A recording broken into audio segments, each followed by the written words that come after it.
SEA Portones, 2 años de garantía y 3 controles remotos inviolables. Service los 365 días del año. SEA Portones, 2-601-2611. seaportones.com. Con mucha alegría estamos recibiendo al sociólogo magíster por la Universidad de California en Los Ángeles. Nos ayuda a poner la mañana en camino, como ya hemos dicho, Rafael Porsekansky. Buen día, bienvenido, Rafael. ¿Cómo estás, Alejandro? En tus datos personales figura que además sos jugador de póker, ¿no es cierto? Señor. Sí, señor. Bueno, bien. Algún día hablaremos de eso. Sí, ¿está? sí. Bien. ¿Hay muchos jugadores de póker en Uruguay? No muchos, pero hay una comunidad. Más de lo que uno cree, quizás. Pero además pocos y buenos se destacan en el mundo. No me estás haciendo la típica uruguaya que siempre creemos que somos especialmente talentosos nosotros los orientales, ¿no? No, pero realmente proporcionalmente destacan. Podríamos decir igual que en el fútbol. El fútbol es objetivo, ¿no? Sí, en base correcto, al número de futbolistas y de población, tenemos un alto destaque. Correcto. Mira, ¿y qué razón sociológica puede haber para eso? Es una muy buena pregunta. Sí, es que se la pregunta a un sociólogo bueno que tengo. Es una muy buena pregunta para la cual no tengo una respuesta, sinceramente. ¿Por qué? Porque en el fútbol uno lo podría quizás explicar más, una larga tradición. Si bien es un país pobre con un fútbol clubista pobre, hay mucha dedicación al fútbol, es decir, muchos niños también practican fútbol. Mucha transmisión, ¿no? Mucha transmisión, hay una escuela propia de jugar al fútbol, es decir, un estilo propio que hemos intentado cambiar alguna vez, pero que siempre al final, mucho más con este proceso de Tavares, volvemos a la vieja receta, del contragolpe en general. Yo la reivindico, soy de esa raza, sí. Aún admitiendo que me encanta ver otras escuelas. Claro. Pero creo que se puede jugar un poquito mejor y que el maestro es consciente de eso, por eso está haciendo estos retoques en la mitad de la cancha. Mirá, pero Rafa, no me llevas a ese terreno, porque no solo es así, sino que el maestro Tavares ha dado pruebas contundentes de que ha insistido en decenas de oportunidades. Sí.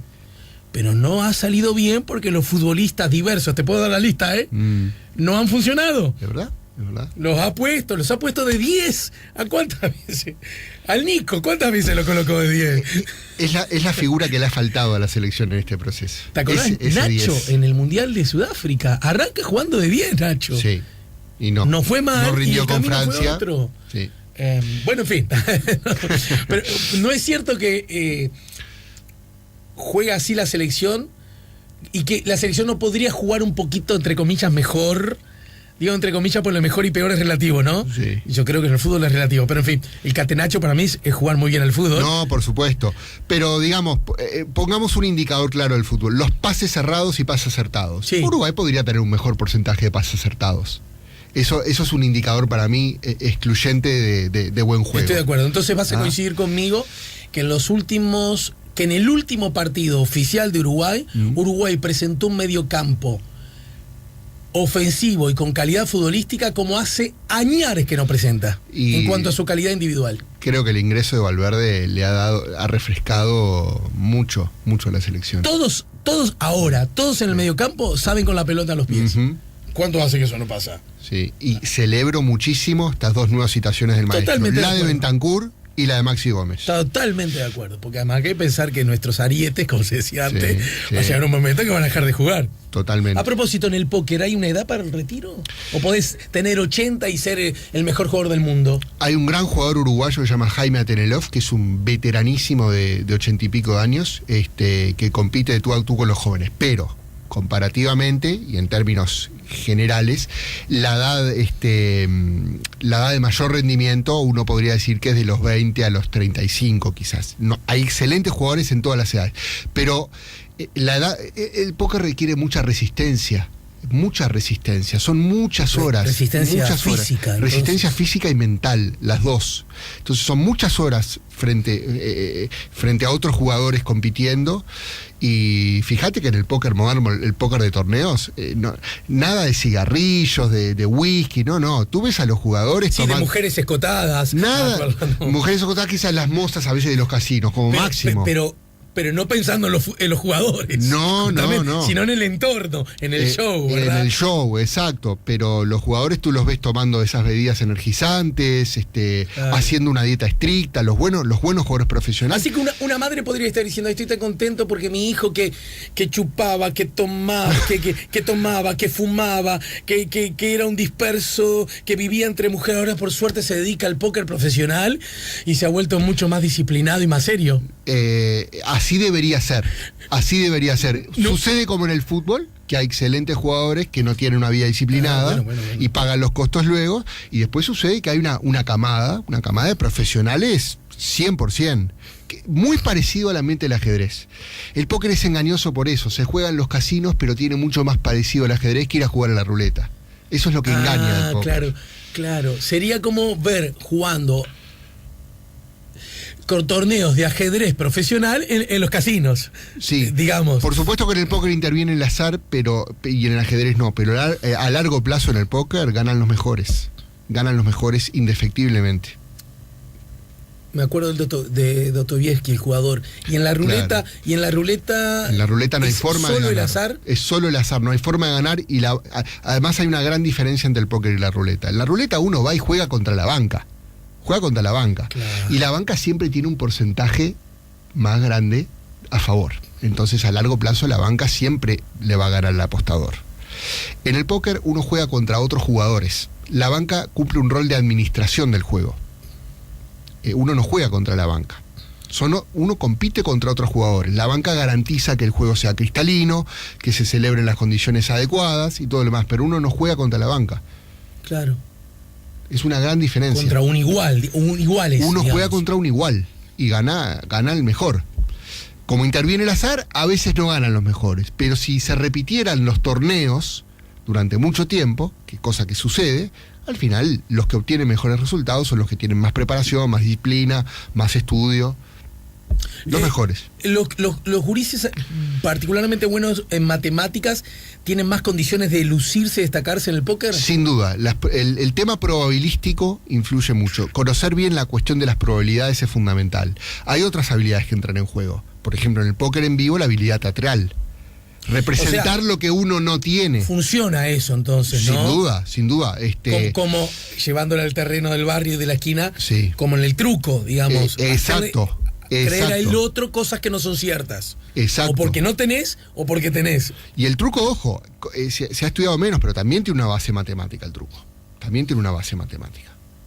A mí también me gusta mucho el truco. Uh-huh. Y tiene una base matemática. Y eso de representar lo que uno no tiene, sea para un lado o para el otro, es fundamental. E incluso hay libros enteros escritos sobre lo que son lo que se llama en inglés los tells, es decir, los signos corporales que uno inconscientemente transmite y que le dan señales al otro de las cartas que uno puede tener.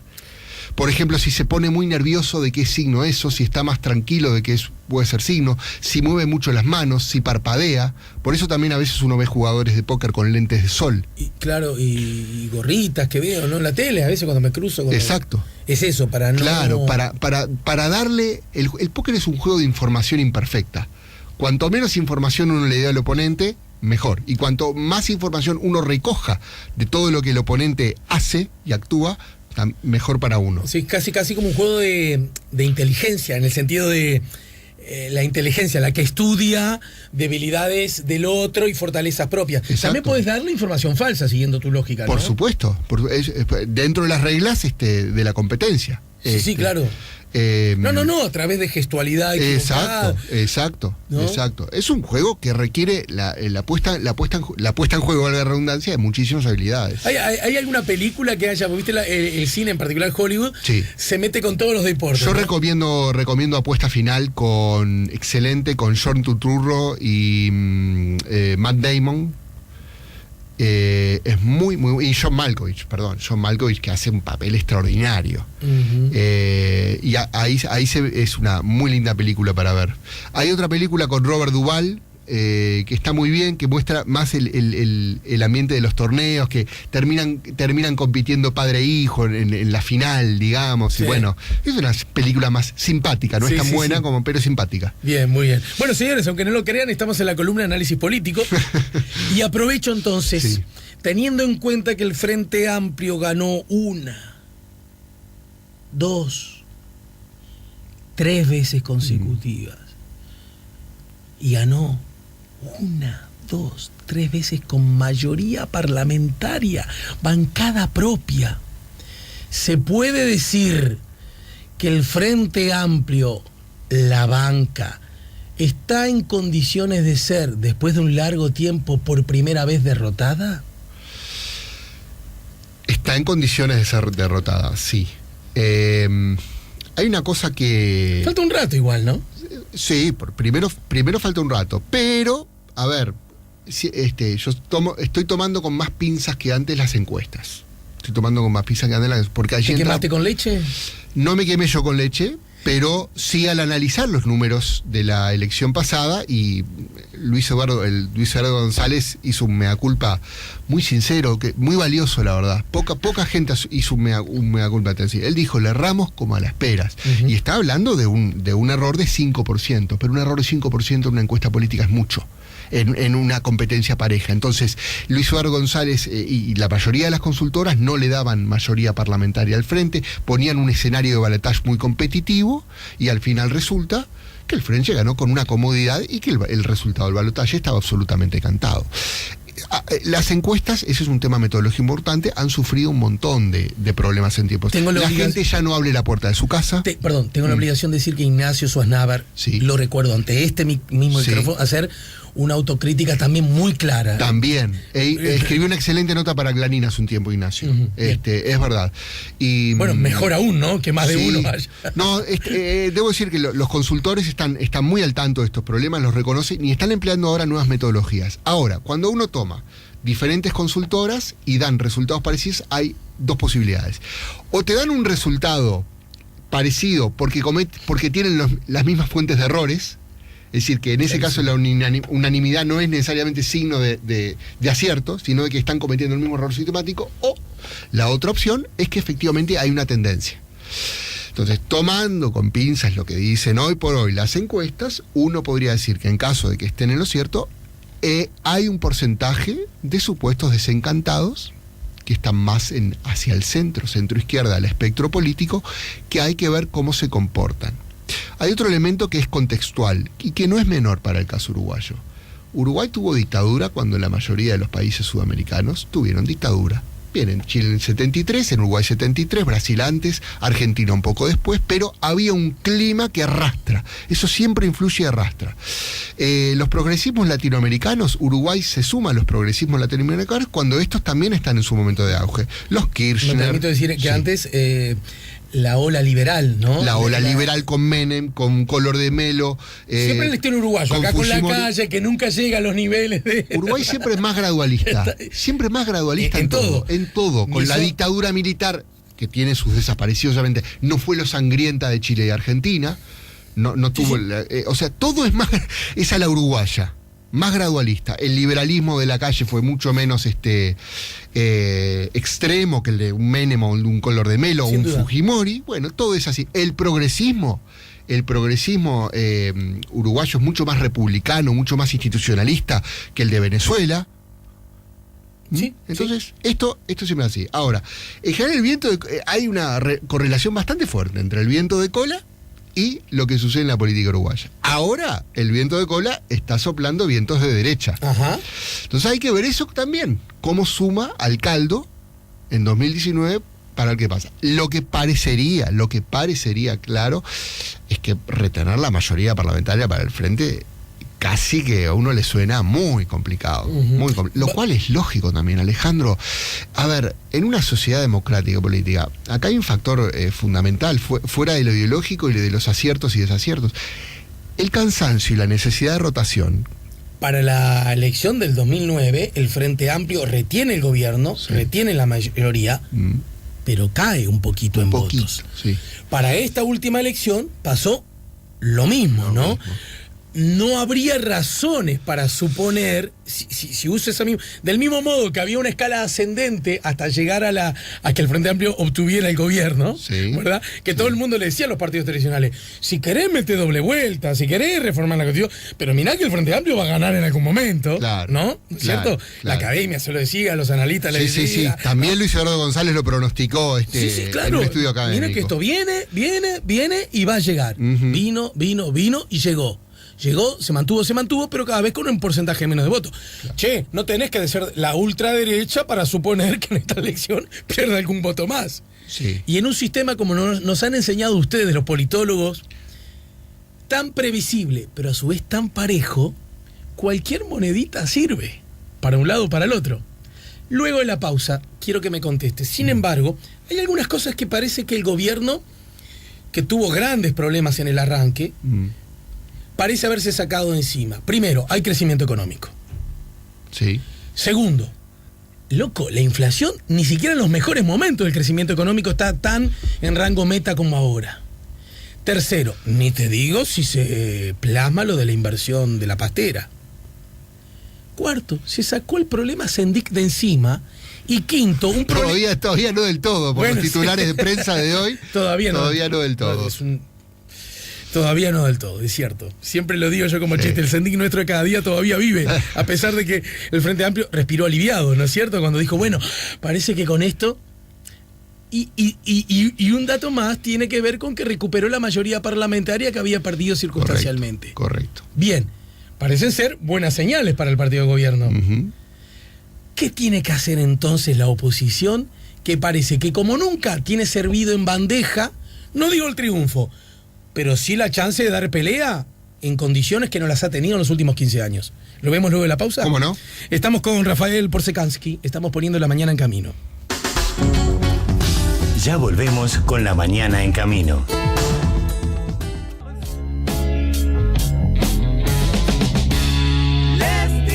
Estamos poniendo la mañana en camino, estamos conversando con Rafael Porsekansky. ¿Cuántos años tenés, Rafael? 42. Bien. Lucís más joven, ¿sabés, no? Muchas gracias, Ale. No, pero te lo ha dicho mucha gente. Sí, alguna vez, sí. El póker también rejuvenece. Se podría decir, porque uno está mucho en contacto con la juventud. Voy a empezar a decir a mi familia que como necesito rejuvenecer me voy a dedicar al póker. Uno está en contacto mucho con la juventud, eso sí. ¿Ah, sí? Sí, porque predomina. Qué interesante, ¿no? Estar cerca de los jóvenes es buena noticia siempre para los veteranos, ¿no? Sí. Es buena noticia. A mí me encanta también la docencia en general y esa cosa de refrescarte que tiene la juventud inquieta. En este contexto histórico, entonces, ¿cuáles son los deberes que debería hacer la oposición? Porque es cierto, son muchas las encuestas de muchas empresas y además en forma sostenida que hablan de un dato inocultable. El Frente Amplio ha perdido disposición de voto de muchos ciudadanos. Claro. A ver. Los que no necesariamente se han pasado a la oposición. No, porque ¿qué es lo que sucede? Como otros analistas lo han dicho, este es un país en este momento configurado en dos bloques, el Frente Amplio y la oposición, básicamente. Quizás ahí hay una bisagra que es el Partido Independiente, porque para ninguno de ni para los partidos tradicionales, ni para el Frente Amplio es tan duro o tan difícil pasarse al Partido Independiente. Pero lo que es mucho más difícil es desde los tradicionales irse al frente o desde el frente a los tradicionales. Entonces, es lógico que con cierto tiempo todavía para la elección, el votante frentista que no está contento se manifieste desencantado, pero no ya diciendo lo voy a votar a fulano de los partidos tradicionales, porque es un pasaje que en algún sentido uno podría catalogar de doloroso o de difícil. Hay una yo no creo que sean dos familias ideológicas, pero son dos bloques muy claramente contrapuestos en la retórica, por lo cual ese pasaje no es tan sencillo. Sí. Se tiene que dar cierto pero proceso. Tampoco la inversa, ¿no? Por eso digo, desde un lado y desde el otro. Que aunque vengan degollando, yo a estos zurdos comunistas tupamanos no los voto nunca. Exacto. Y lo mismo al revés, ni aunque vengan degollando a estos burgueses capitalistas oligarcas, los voto ni loco. Claro. Hay un montoncito, ¿no? No sé cuántos hay son. Un electorado cautivo que no va a cambiar. Y esta elección, como casi todas las elecciones, se va a disputar por un 10% de la población aproximadamente. Ese 10% va a terminar volcando la balanza en este sistema hacia un lado o hacia el otro. Entonces, la pregunta que se tienen que hacer todos es, ¿pero cuál es el desafío? El desafío es que los partidos juegan una doble competencia y no es una competencia por un mismo electorado. La primera competencia es la competencia interna. Es decir, cada candidato, un Daniel Martínez, un Larrañaga, una Carolina Cose, un Lacalle Pou, primero tiene que ganar en su cancha, con una retórica que no necesariamente es la misma que va a usar cuando llegue octubre. Entonces tiene que jugar un doble juego.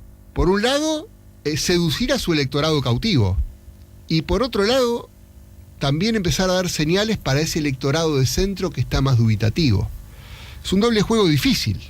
Me parece ser muy claro lo de Lacalle Pou, las últimas acciones a propósito de gestos cercanos a posibles actos vinculados a la corrupción.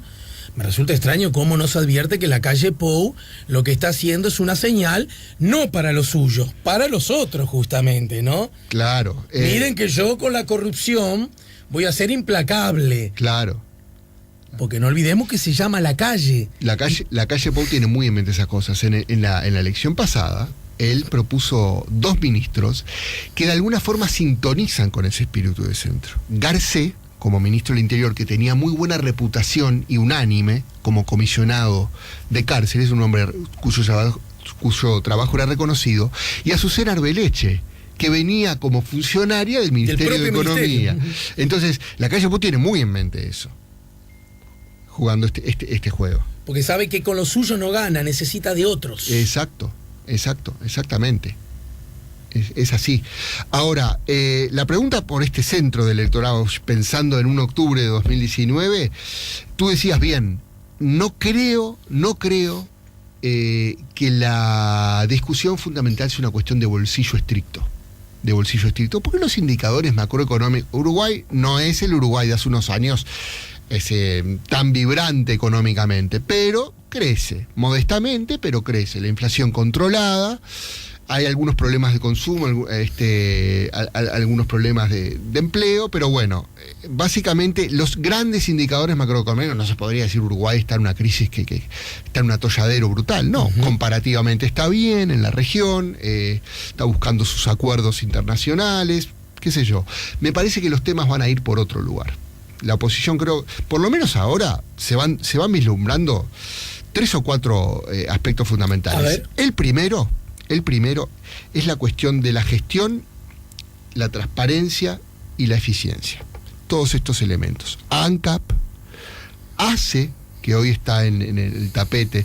Si será importante lo de ACE, que pude ver a Eduardo Rubio de Unidad Popular y a Martín Lema juntando fuerzas y mostrando que hay serios problemas. Martín Lema del Partido Nacional, juntando fuerzas y mostrando que hay serios problemas y una especie de privatización encubierta de los servicios. Esa es la denuncia de la oposición. Son denuncias bastante serias. O sea, hace la gestión en general del frente, y creo que va a ser un elemento a atacar. Segundo elemento fundamental, la educación media. Acá hubo un discurso muy fuerte de cambiar el ADN, ese famoso eslogan utilizado para esta administración, la apuesta desde la subsecretaría del Ministerio a la cabeza técnica fundamental, que es la de Fernando Filgueira, que termina hoy en una fundación del ámbito de la sociedad civil, intentando empujar hacia la reforma desde fuera, porque desde dentro no pudo. Con EDUI 21, exactamente. Ahí hay un tema de altísima sensibilidad. Y el tercero, que no es de gestión estricta, hay que ver cómo se sigue desarrollando todas estas cuestiones de acusación de corrupción. Si lo de Sendic termina aquí, ¿qué pasa cuando la justicia se pronuncie por eventuales delitos sobre ANCAP, si aparecen otros casos? Todos estos elementos están en la picota.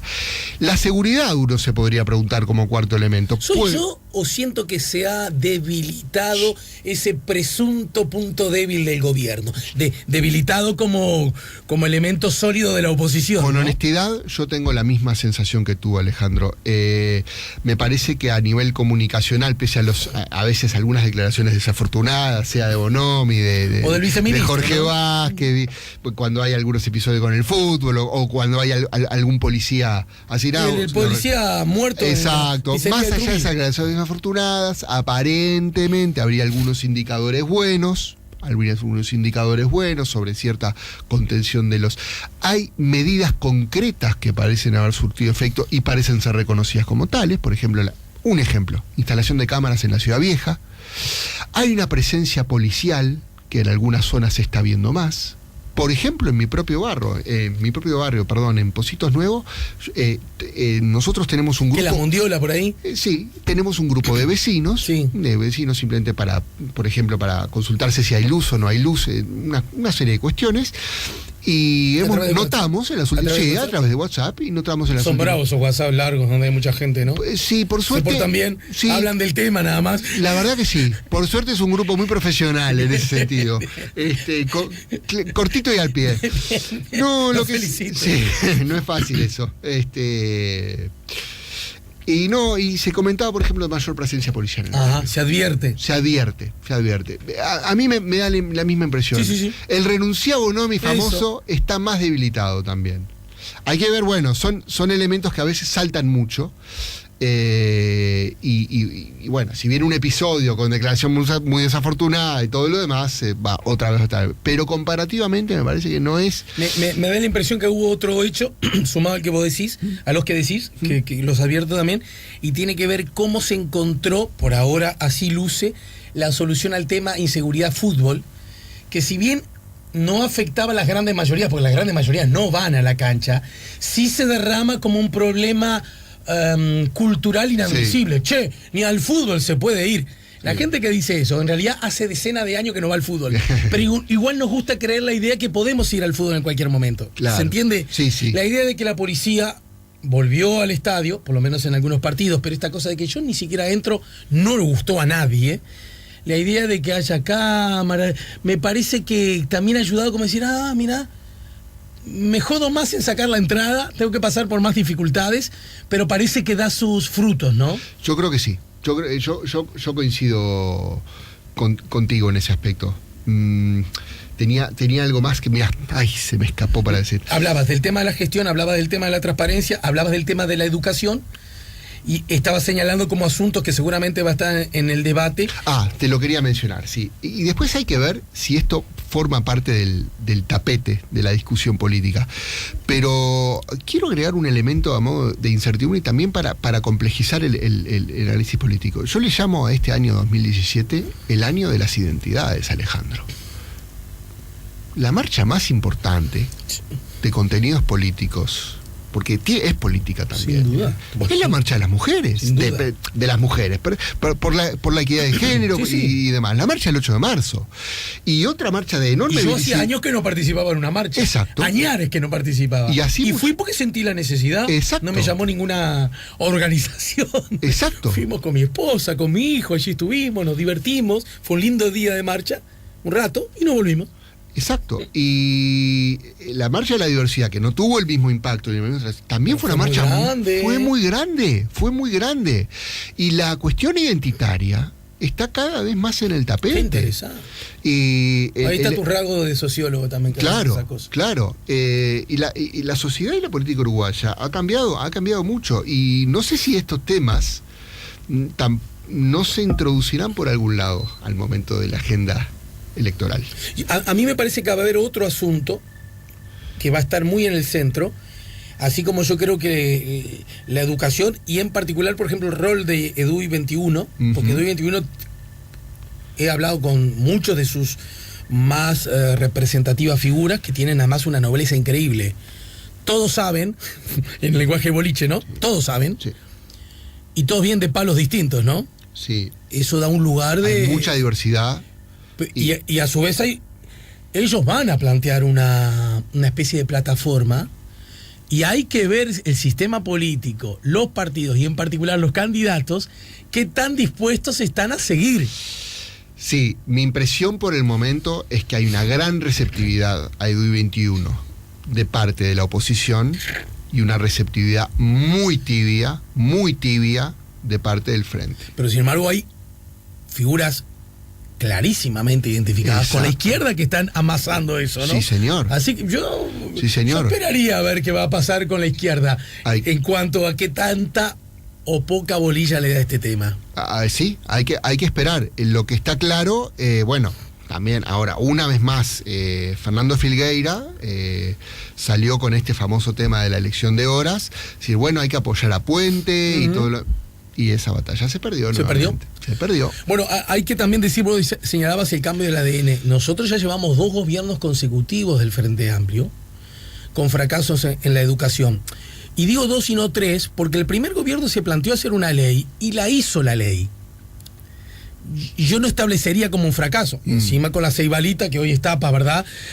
Se entiende, no lo advierto necesariamente clarísimamente como un fracaso del primer gobierno de Vázquez en temas educativos. Yo separo la educación media con la educación primaria. Nuevamente ahora el Banco Mundial se retractó respecto a los efectos del... ¿Etapa en búsqueda de eso? Sí, respecto a los efectos del plan Ceibal. Me parece que primaria tiene algunas cosas más saludables y creo que la educación media, la reforma integral, sustantiva de la educación media es el gran déficit del Frente Amplio. Después hay otro tema. Pero, y no te olvides que Mujica en su discurso dijo educación. Y el Frente Amplio también la corrió de atrás durante ese gobierno, más allá de la universidad, más allá de algunos esfuerzos y algunos logros. No ha podido superar el statu quo. En lo global, en lo central, no lo ha podido superar. Mucho statu quo. Hay reformas tímidas, sí, pero el statu quo sigue muy... Al gobierno seguramente le va a costar a un Uruguay... Vos viajás cada tanto, ¿no? A vos te resultaría muy difícil de explicar que Uruguay no puede implementar algo tan sencillo, a pesar de que el gobierno lo quiere, de que los docentes elijan horas por 2 años, porque el sindicato no quiere. Es una cosa que incluso desde la perspectiva institucional, yo tengo 2 profesiones, estoy afiliado a los 2 sindicatos, que quede claro, que acá no hay ningún tráfico de opinión, pero desde la perspectiva institucional cuesta creer que no pueda plantearse una cosa tan... Ni siquiera estamos hablando de reformar la reforma bareliana, ¿no? Sí. Es un sindicato particularmente complejo, FENAPES. Particularmente complejo, a mi entender. Y hay una visión ahí donde se asocia el cambio como con una cierta imposición de una lógica neoliberal, un viejo discurso que sigue muy prevalente en FENAPES, a mi entender. Hay otro tema que quiero mencionar. Me parece que no va a estar en la agenda, pero como sociedad, acá entra a mi lado sociólogo, creo que nos lo debemos, porque lo tenemos todos los días en la prensa en reporte. Cuando se dice que en Casaballe hay tiroteos, por ejemplo, o en el barrio La Paloma, o en Cerro Norte, o en el 40 Semanas, estamos hablando de un problema que se llama la segregación socioespacial de la pobreza, los guetos urbanos y pobres. Y ese problema tampoco ha sido atendido, para mi gusto, en ninguna administración en general. Ahora, es decir, la cuenca del Casaballe creció en forma caótica. Y es normal, hay cierta, en una economía de mercado donde hay desigualdades de clases, tiene cierta lógica, por supuesto, que las personas vivan en barrios diferentes según su capacidad de ingreso. Pero cuando eso es de un nivel extremo, el problema es gravísimo. Es gravísimo. Se generan estas cosas, burbujas de clase alta por un lado y guetos pobres por otro. Ahora, el diagnóstico es muy inquietante. Cito a tu colega y amigo mío, presumo que a lo mejor es amigo tuyo también, Adolfo Fito Garcés, ¿no? ¿Cómo no? El Fito dice, con ese estilo que enoja tanto, a tanto. Mira, cuando necesites que la economía crezca, llama a la derecha. Y cuando necesitas políticas sociales y que la reparta mejor, llama a la izquierda, ¿no? ¿Qué quiero decir con este? De verdad, hay que reconocerlo, creo que ya nadie lo duda, los méritos objetivos que ha tenido el equipo macroeconómico del gobierno de la izquierda, que se ha mantenido como equipo en estos 3 gobiernos, que más allá del viento de cola, ha sabido, en forma bastante eficiente y con mucho conocimiento, hacer crecer la economía. Hasta ahí podríamos estar de acuerdo. Y esto me parece que nosotros que no estamos con la misión de llevar agua a ningún molino electoral, podemos decirlo con paz, ¿no es cierto? Sí. Sin embargo, desde esa perspectiva que vos señalás, era el escenario ideal para empezar a ser sustancialmente corregido por la izquierda, porque forma parte de su mandato ideológico, sensible, ético e histórico. Y no lo ha logrado hacer. Y en algunas dimensiones ha fallado, en otras no. Es decir, la distribución del ingreso mejoró. Sin duda. No, yo me refiero a la guetización, a los guetos, ¿no? A eso que tú señalabas. Concretamente, el informe INE de 2016 dice que la segregación socioespacial no mejoró en Uruguay. No mejoró en Uruguay. Es así. Hay otro asunto que me parece muy probable que forme parte de los discursos de debate político de aquí en más, y tiene que ver con, a propósito de la región, lo que vos señalabas antes, que me parece muy interesante, la reforma laboral, que en Brasil ya se plasmó. Ayer el País señalaba que la competitividad, el cierre de la Expo Prado, los representantes de la Asociación Rural hicieron hincapié en eso, la rigidez laboral.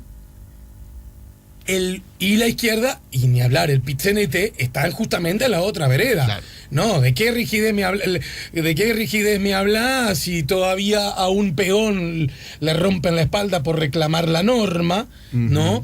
El crecimiento se ha mantenido a pesar de que la ventaja... Es decir, siento que ese va a ser un eje de la discusión y además es interesante advertir cómo los actores políticos de la oposición todavía no se han manifestado claramente en este punto, ¿no? No. Se me ocurre que ese va a ser también un asunto de tironeo electoral, ¿no? Sí, está muy bien lo que decís, porque, a ver, la derecha y la izquierda siguen existiendo. No, es mentira que no existe más la izquierda y la derecha. Existe algo que se llama derecha y no es la única dicotomía que tenemos que usar para pensar la política. Hay otra dicotomía fundamental: autoritarismo, democracia, por ejemplo.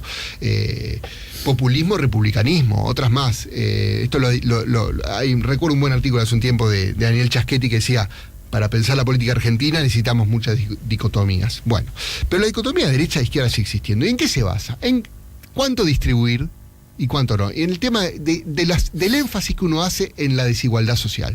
Si es necesaria, si es importante de corregir, si no es importante de corregir.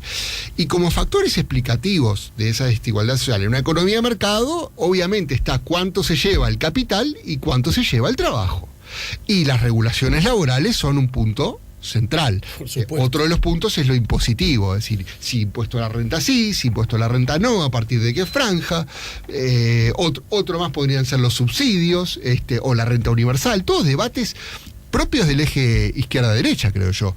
Y esto que pasa en Brasil, y que es una tendencia que se está manifestando en otros países, bueno, hay algo a veces pendular en las economías. Vienen los gobiernos e introducen reformas de un signo, después vienen otros e introducen de otra. Ha pasado siempre esto. Ahora estamos en una época donde en otros países de la región se está yendo el péndulo de la derecha, como yo te decía. Estamos en un bien, y la derecha se refleja en eso, por ejemplo, en una liberalización del mercado laboral, con el supuesto objetivo de generar más empleo a costa quizás de que baje el salario. Porque ese es otro del gran juego. A veces tenés trabajadores muy bien contenidos y muy bien pagos a costa de una tasa de desempleo alta. Eso es un argumento que se usa. Y otras veces tenés un empleo mucho más universal, pero de características mucho más precarias y sueldos más bajos. Y eso es un equilibrio muy difícil. Sin duda alguna. Si regulás muchísimo, de pronto los trabajadores están muy bien pagos, pero tenés problemas de competitividad y tenés problemas de desempleo. Y si es un viva la pepa laboral, tenés una gran desigualdad capital-trabajo y condiciones muy precarias de la gente que está empleada. Ajá.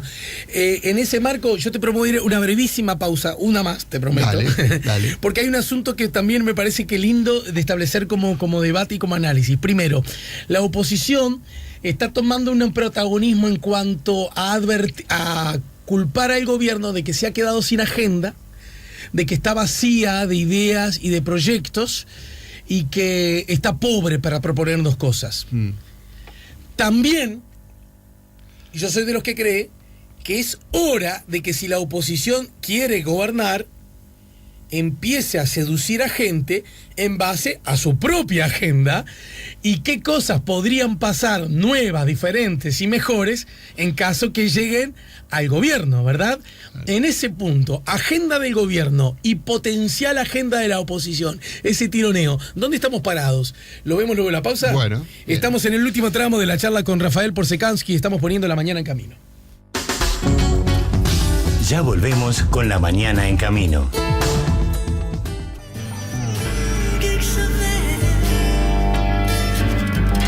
Y último tramo con Rafael Porsekansky. Rafael Porsekansky, te puedes ganar una batería de premios interesantes de La Mañana en Camino. Así que pronostica el resultado de esta tarde. Bueno, Venezuela. Sí. Empatan 1-1. 1-1. Me encanta ese resultado. Muy bien. Ya clasificamos con ese resultado. Me encanta ese resultado. Esto de 3-0 Uruguay. Ay, no. Si se da, maravilloso, ¿no? Con el empate sirve. No, eso, así me gusta. Con poquito de casa, después intentamos. Dejemos la ley del máximo esfuerzo para otras cosas, ¿no? Cuando necesitemos el máximo esfuerzo. Exacto. Esto ¿sabes cómo es? Mira, cuando viste que en los torneos sudamericanos, o aún en los mundiales, pero en los sudamericanos nos pasa mucho, que estamos en la misma serie, con Brasil o con Argentina, ¿no? Sí. Y jugamos en la serie. Yo siempre digo, yo en la serie con Brasil y Argentina quiero perder, porque estadísticamente, Sí. ¿cuántas chances hay que en un mismo torneo yo le gane 2 veces a Brasil o Argentina? Casi ninguna chance. Por lo tanto, le quiero ganar o en cuartos de final, semifinal o final. Si no significa tu eliminación. Obvio, claro. Pero a veces nos viene un vientito en la camiseta y nos dicen, le ganamos a Brasil en la serie, papá. Vamos a ver allá. Claro. No, la serie no me importa, empatamos, nos sirve a los dos, empatamos, dale, vamos arriba. Después para el otro sí. Bueno, en el último tramo, tema agenda. ¿Es verdad que este gobierno de la izquierda en su tercer periodo se ha quedado sin agenda? Y a propósito, ¿tiene agenda la oposición? Con lo que también va de suyo. ¿La oposición es una sola? Buena pregunta esa. Creo que la oposición no es una sola. Lo que sí está muy sesgada electoralmente hacia el Partido Nacional, que a su vez tiene 2 alas. Pero el candidato de fuste es Luis Lacalle Pou en este momento. El que asoma con realmente, a mi entender, despegado bueno, posibilidades. Va primero de la fuerza que está primera dentro de la oposición. El Partido Colorado está en plena etapa de transformación y la oposición no es la misma, porque están habiendo algunos signos pequeños de intentar ampliar en lógica sintonía con lo que está sucediendo en el ámbito electoral. Es decir, si vos tenés desencantados del frente, que sin embargo están ahí en un limbo y no se van, ¿qué es lógico que intenten hacer sectores de la oposición? Traerlos con un discurso, con una retórica más amigable a su viejo perfil, o sea, que empatice un poco, porque un Lacalle Pou tradicional difícilmente los cautive. Entonces, la estrategia de Amado, por ejemplo, es totalmente racional para mí. Busca generar un sector apuntando a ese público, refundando un poco el Partido Colorado y volviéndole a dar 2 alas, un ala más hacia la izquierda y un ala más tradicional, o quizás hasta 3 alas, si es muy chico en este momento para tener 3 alas, pero podría tener el ala que represente a Amado, el ala que represente a Morín y un tercer ala de Vamos Uruguay, ¿no? A ver. Qué curioso que diciendo lo que acabas de decir, sea, entre comillas, tan destratado Fernando Amado, da la sensación por los propios, ¿no? Sí. Cuando en realidad los colorados decían, ay, por fin viene uno medio liberal que me traiga alguno medio ballista, izquierdoso, proestado, ¿no? Claro. En cuanto a una estrategia electoral, quiero decir. Sí, hay mucho, claro. Quizás desde el punto de vista electoral sería conveniente, pasa que hay mucha reticencia porque me parece que a la interna se lo visualiza un poco como traidor, Amado. Ese es el problema con el que corre él respecto a sus correligionarios. Y no estoy hablando solo por este famoso artículo, la rendición de cuentas que él decidió votar, un poco a espaldas. Sí. Estoy hablando también un poco con su relacionamiento, con cómo derivó su relación con Bordaberry. Bordaberry dijo una frase muy fuerte. Bordaberry dijo: es la peor persona que he conocido en política. De un hombre que estuvo a su lado durante mucho tiempo. Desde el minuto uno. Desde el minuto uno. Es una frase fuertísima esa. Entonces, bueno, hay que ver qué pasa. Vos decías, si la misma, el Partido Independiente parece bastante estancado todavía, no ha incorporado figuras, porque ese es otro tema. El Frente Amplio perdió a Gonzalo Mujica, pero a nivel dirigencial... Igual es un poco exagerado sugerir que Gonzalo Mujica es figura. Se transformó en figura ahora. Es una figura pública, conocida, es un dirigente político, pero a nivel dirigencial, éxodo. Por ahora no. Éxodo de dirigencia política no. Está el sector de los desencantados entre la ciudadanía, aparentemente. Entiendo. Pero claro, éxito de dirigentes no. Entonces eso también es plantea un problema para la oposición, ¿no? Cuanto más dirigentes tenemos un Richard Reed que está como desencantado, otra figura de visibilidad sindical, que muestra signos clarísimos de desencantamiento con el frente, por ejemplo con la actitud con Venezuela, pero con el tema de la educación, pero el hombre sigue allí por el momento en un rol más independiente. Estaba este tema de los fogoneros, ¿verdad? Los fogoneros de artiguistas. Sí. Hay que ver si eso también decanta en un movimiento independiente, claro. Hablamos de los ejes que podrían ponerse en la próxima elección. Hablamos del tema de gestión, hablamos del tema de la corrupción, hablamos del tema con el tema de la corrupción, bueno, acá el Partido Nacional justamente está tratando de demostrar de que sería diferente y justamente dos de los tres dirigentes principales de hoy, Alonso y Lacalle Pou, se desmarcaron del intendente Bascú, diciendo, equipararon a Tabaré Vázquez. Cuando Tabaré dijo, yo renunciaría en ese lugar. Y bueno, acá dijo, Verónica Alonso dijo, Bascú iba a renunciar, y Lacalle Pou dijo, sí, utilizando la misma estrategia que Vázquez. Si estuviera en los zapatos de Bascú, yo renunciaría. Es decir, ha tomado la iniciativa con este tema, porque se ha dado cuenta que está en la sensibilidad popular. Y que puede ser un tema de campaña importante. Y que puede ser muy peligroso sugerir que con Sendik tuvieron una mirada porque era ajeno, claro, y con Bascú tuvieron otra mirada por ser propio, ¿no? ¿Verdad que irrita la doble vara? Pero ni hablar. La doble vara es muy irritante. Creo que Lacalle Pou hace muy bien a decir, no, soy firme y severo con ambos. Exacto. Sean de los míos o sean de los otros. Exacto. Y la pregunta que se instala es, como yo creo que la educación puede ser la vedette en la próxima campaña, o una de las vedettes temáticas en la próxima campaña, hay que ver qué hace la oposición con EDUI 21, claro, que se está posicionando allí. Y qué hace el frente también con EDUI 21. Claro. Ahí se puede dar una cosa como decir una alianza oposición EDUI 21, de bueno, si nosotros ganamos la elección, vamos a implementar esta reforma según los lineamientos que establece EDUI 21, implementaremos esta reforma que el Frente Amplio no quiso implementar. Y ahí el Frente tendrá que decidir qué hace con EDUI 21 o qué contrapropuesta tendría, porque el Frente le va a tener que explicarle a la ciudadanía en 2019 por qué la ciudadanía le creería de que va a tomar el toro por las astas en la educación media, si en los últimos 15 años no lo ha tomado. Para terminar, pronosticando pero tampoco arriesgando tanto, todo huele a que segunda vuelta va a haber. Sí. Ya la hubo. Las últimas dos veces, más razón tendríamos para suponer que hay Y te repito, hay un factor que juega a favor de la oposición para que el Frente siga perdiendo un poco de votos, que es el desgaste natural tras el ejercicio del poder. Más en un poder gubernamental. Un poder departamental también desgasta, pero un poder gubernamental es mucho más desgastante. Yo he comentado en algún lado que algunos se asombran de que el Frente Amplio tenga chances de perder, cuando en realidad alguien podría decir, de luego de 3 gobiernos, lo que debería asombrar, que aún tenga serias chances de ganar. Exacto. De algún modo, ¿no? Porque decir, la pucha, porque desgasta el más pintado 3 gobiernos seguidos. Exactamente, ¿no? exactamente. Ahora, en ese contexto. Es un gran ejemplo de éxito electoral. A eso voy. Un gran ejemplo. Y hay otro potencial buen ejemplo de éxito electoral en el Frente Amplio. Es esto que estás diciendo, que a mí me afecta mucho, porque yo ideológicamente creo que ahí está la clave de las cosas. Coincido contigo que uno de los grandes puntos débiles, probablemente el más débil, tiene que ver con la educación en general y la educación media en particular. Correcto. ¿Verdad? Con una deserción a esta altura de un país serio, democrático, inadmisible. Inadmisible. Ahora bien, que hablemos de educación como potencial eje y no hablemos de economía, de empleo, de exilio de la gente, incluso de seguridad, alguien podría decir, che, son goles del gobierno. ¿Se entiende? Sí, sin duda.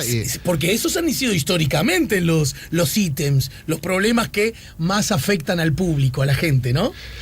Y sí, más aún además, mirando a Argentina y Brasil, viejos socios comerciales del Uruguay estratégicos, y a Venezuela, que en los últimos años tuvo un protagonismo central como socio comercial de Uruguay. 3 países con unos problemas enormes a nivel económico, y Uruguay muy lejos de esa realidad. Ese es un acierto de la gestión económica del Frente Amplio. Por eso me parece que no va a estar. Uno después puede decir, Astori dice consolidación cuando lo que hay es un ajuste. Puede empezar con esas nimiedades, con esos elementos que son obvios, o críticas puntuales a decir, bueno, lo de Pluna, por ejemplo, ahí volvemos al tema de la gestión del aparato estatal. Claro. O tener gente que no está preparada para el cargo, porque yo ayer escuché a Marta Jara. ¿Qué diferencia entre Marta Jara y el presidente anterior de ANCAP? Claro. Se nota que una persona viene preparada para el asunto y otra no. Lo que pasa es que es una moneda con 2 caras. Alguien podría decir, che, que viene el gobierno, que reaccionó y puso esto. Y alguien dijo, che, pero era necesario perder todo lo que perdimos y pasar por todo lo que pasamos. Y ahí no tiene te un campo demasiado tarde. Ahí tiene según como lo quieras mirar. Ahí tiene un campo la oposición para y la pucha sí lo tiene. Y ni hablar si la justicia entiende que hubo acciones delictivas, ¿no? Ahí entramos en el segundo elemento, es decir, hay una cosa, la gestión, que tiene muchas críticas posibles, y otra cosa también es el delito o la corrupción. ¿El poder económico se vio beneficiado con el Frente Amplio? Pregunta, no es picardía, lo dice Omar, yo 2 por 3 digo eso, que no es picardía. El poder económico, ¿entiende? Uruguay creció con muy buenas tasas en general en los últimos 15 años, y aunque la torta se repartió un poco más equitativamente, mucha gente hizo muy buen dinero en Uruguay. A ver, en capitalismo, crecimiento económico siempre es buena noticia para el capitalista. Exacto. Aunque para de todos, pronto para todos en general. No, ni hablar. No, pero quiero decir, no creer porque de pronto el reparto fue un poquito más justo, creer que ha sido mala noticia para los productores agrícolas, para los productores de servicios, para los productores empresariales en general. Al poder económico le fue bien con el Frente Amplio, en términos globales. Le fue bien porque el país creció y porque además se respetaron absolutamente todas las leyes de juego fundamentales de una economía de mercado. Bueno, no en balde la inversión ha tenido niveles satisfactorios, porque también los inversores advierten eso. Reglas de juego claras, ¿no? Sí. Otro cantar es algunos sectores del pequeño comercio y mediano comercio que dicen, y bueno, ¿y por qué UPM tiene estas exoneraciones exorbitantes y nosotros tenemos que pagar un costo laboral y del Estado creciente? Para terminar, hola, estoy escuchando, nuestro país tiene un movimiento sindical y una izquierda fuerte, esa es la diferencia con nuestros vecinos. A propósito de la región de lo que tú hablabas, sí, claro, hay peculiaridades, ¿no? Tú mismo decías, Uruguay nunca se ha ido demasiado a los extremos en nada, ¿no? No. Cuando vino la ola liberal, de hecho, son muchos los que sostienen Uruguay, yo entre ellos, que neoliberalismo en Uruguay no hubo nunca, aún con presidentes o gobiernos de claro talante liberal económicamente hablando, ¿no? Hubo un empuje, y ¿sabes cuál es una de las grandes diferencias? Eso que se llama los checks and balance. Es decir, cuando el Poder Ejecutivo puede operar de forma muy discrecional y hacer lo que se le canta, cuando puede llevar a cabo a rajatabla su programa, y bueno, ahí se dan las cosas de forma menos gradualista. En cambio, cuando hay una oposición, un poder judicial, sectores sociales fuertes, las cosas siempre se atemperan mucho más. Te agradezco mucho, muchas gracias de verdad, mi estimado Rafael. Otro día hablamos de póker para que nos enseñes un poco más y meter en este baile en el que estás tú más competidores tuyos. Un placer, Alejandro. Gracias. Nos ayudó ¿El posgrado dónde lo hiciste entonces? En la Universidad de California, Los Ángeles. Ajá. Sí. ¿Y eso te llevó que estuvieras allá viviendo? Y viví como 4 años allá, sí. Mirá. En realidad, tengo un segundo título, que es el título de candidato a doctor. Me quedó pendiente la tesis. Quizás algún día la retome. Bien. Por circunstancias ¿Doctor en vitales. sociología o en ciencia política? PhD candidate, Sí. soy magíster en sociología y PhD candidate en sociología En también. sociología. Todo lo he hecho como... Tengo mucha inclinación hacia lo político. Y- sí. O sea, ¿Y se tu- podría decir que soy un analista político en una forma más ¿Y tu informal. tesis a propósito del doctorado? Yo estudié... ¿Sobre qué? Sí, sobre el tema de desigualdad entre blancos y negros en Uruguay. Mira. Blancos y afrodescendientes, blancos y negros, Sí, como sí, se le sí. quiere llamar. Che, pero, con paz, con tranquilidad, ¿eh? No burlándome y no ironizando sobre las reivindicaciones, las conquistas y aún el camino a transitar, que a veces explican ciertos desbordes en el lenguaje Ujú. hacia el otro lado, Sí, ¿no? sí. O sea, estoy lejos de esa posición. Pero también estoy cerca de la convivencia natural y sana que tiene que haber entre los humanos. Yo puedo decir que tengo un amigo negro, ¿no? Sin por eso transformarme en un racista del carajo, Pero- ¿verdad? Es el negro Rada, lo amo, lo adoro, lo abrazaría todos los días antes de... ¿no? Sí. Y es el negro Rada, no es el afrodescendiente Rada, ¿verdad? ¿Sabes? Mira, yo entrevisté en profundidad a muchos afros de la vieja y de la nueva guardia. Y sobre todo en la vieja guardia, muchos me decían a mí decime negro, no me digas afro. Afro que se digan los nuevos militantes, pero yo soy negro. Ese es el vivir de su identidad. Yo no me puedo meter ahí. Claro. Entonces, Y así otras cosas, ¿no? Es decir, lo que tenemos que cambiar es que los Sí. negros dejen de ser más pobres que los blancos. y sí, Que tengan más acceso a lo que accedemos los blancos. Eso es lo que tenemos que cambiar, papá. la desigualdad estructural. Claro. Sí. Lo que hablabas hoy, ¿no? A propósito de los pobres. Y digamos pobres, no digamos humildes, ¿no? Por supuesto. Humilde es otra cosa, hermano. Gracias, Es otra cosa. Gracias, Rafael. Un placer, Alejandro. Y saludos a mi amiga Teresa, Le daremos. tu prima. Creo que la veo en breve, así que le daremos. Bueno, mi querida amiga Teresa, mi querida y admirada amiga Teresa. SEA Portones. 2 años de garantía y 3 controles remotos inviolables. Service los 365 días del año. SEA Portones. 2-601-2611. seaportones.com